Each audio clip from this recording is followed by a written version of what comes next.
The old grey donkey Eeyore stood by himself in a thistly corner of the forest, his front feet well apart, his head on one side, and thought about things. Sometimes he thought sadly to himself, why? And sometimes he thought, wherefore? And sometimes he thought, inasmuch as which? And sometimes he didn't quite know what he was thinking about.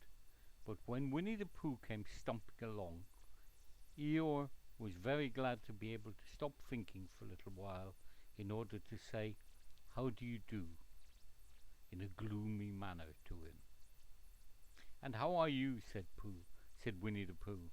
Eeyore shook his head from side to side. Not very how. I don't seem to have felt at all how for a long time. Dear, dear, said Pooh, I'm sorry about that. Let's have a look at you. So Eeyore stood there gazing sadly at the ground, and Winnie the Pooh walked all round him once. Why, what happened to your tail? He said in surprise. What has happened to it? Said Eeyore. It isn't there. Are you sure? Well, either a tail is there, or it isn't there. You can't make a mistake about it, and yours isn't there. Then what is? Nothing. Let's have a look, said Eeyore, and he turned slowly round to the place where his tail had been a little while ago.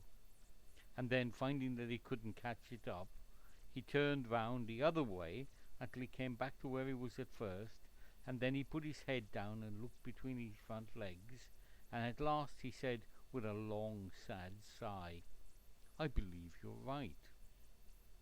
Of course I'm right, said Pooh, and that accounts for a good deal. And said Eeyore gloomily, it explains everything. No wonder. You must have left it somewhere, said Winnie the Pooh.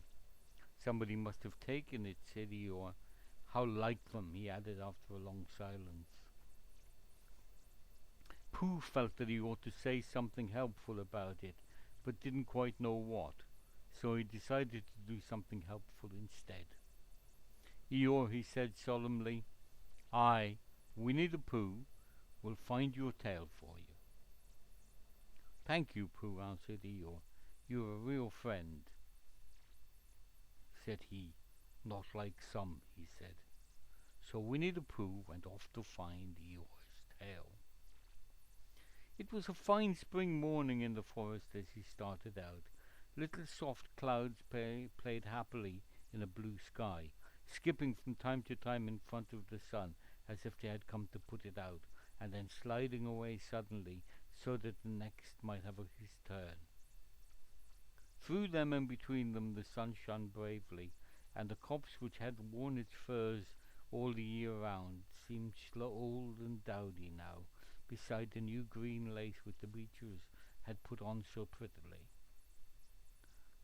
Through copse and spinney marched Bear, down open slopes of gorse and heather, over rocky beds of streams, up steep banks of sandstone into the heather again, and so at last, tired and hungry, to the 100-acre wood, for it was in the 100-acre wood that Owl lived. And if anyone knows anything about anything, said Bear to himself, it's Owl who knows something about something. Or my name's not Winnie the Pooh, he said. Which it is, he added, so there you are. Owl lived in the Chestnuts, an old-world residence of great charm, which was grander than anybody else's, or seemed so to Bear because it had both a knocker and a bell pull. Underneath the knocker was a notice which said, Please ring if answer is required. Underneath the bell pull there was a notice which said, Please knock if an answer is not required. These notices had been written by Christopher Robin, who was the only one in the forest who could spell, for Owl, wise though he was in many ways, able to read and write and spell his own name, W-O-L, yet somehow went all to pieces over delicate words like measles, and buttered toast.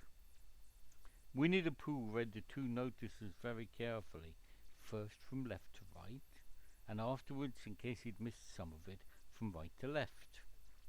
Then, to make quite sure, he knocked and pulled the knocker, and he pulled and knocked the bell rope, and he called out in a very loud voice, "Owl, I require an answer. It's Bear speaking," and the door opened and Owl looked out.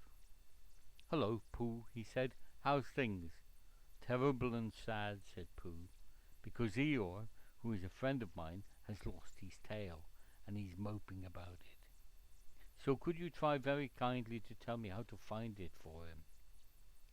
"Well," said Owl, "the customary procedure in such cases is as follows."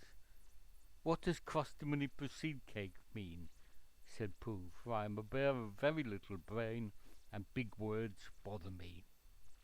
"It means the thing to do." "As long as it means that, I don't mind," said Pooh humbly. "The thing to do is as follows. First issue a reward, then—" "Just a moment," said Pooh, holding up his paw. "What do we do to this?" "What you were saying. You sneezed just as you were going to tell me." "I didn't sneeze." "Yes, you did, Owl." "Excuse me, Pooh, I didn't. You can't sneeze without knowing it." "Well, you can't know it without something having been sneezed. When I said, first issue a reward, you're doing it again," said Pooh sadly. "A reward," said Owl very loudly. "We write a notice to say we will give a large something to anybody who finds Eeyore's tail." I see," said Pooh, nodding his head. "Talking about large something," he went on dreamily, "I generally have a small something about this time in the morning," and he looked wistfully at the cupboard in the corner of Owl's parlour. "Just a mouthful of condensed milk, or what not, with perhaps a lick of honey." "Well then," said Owl, "we write out this notice, and we put it all over the forest." "A lick of honey," murmured Bear to himself, "or not, as the case may be," and he gave a deep sigh and tried very hard to listen to what Owl was saying. But Owl went on and on, using longer and longer words, until at last he came back to where he started, and he explained that the person to write out this notice was Christopher Robin. "It was he who wrote the ones on my front door for me. Did you see them, Pooh?" For some time now Pooh had been saying yes and no in turn, with his eyes shut, to all that Owl was saying. And having said yes last time, he said no, not at all now, without really knowing what Owl was talking about. "Didn't you see them?" said Owl, a little surprised. "Come and look at them now."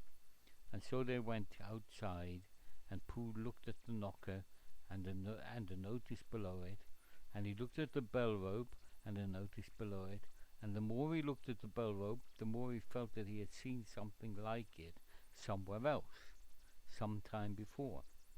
"Handsome bell rope, isn't it?" said Owl. Pooh nodded. "It reminds me of something," he said. "I can't think what." "Where did you get it?"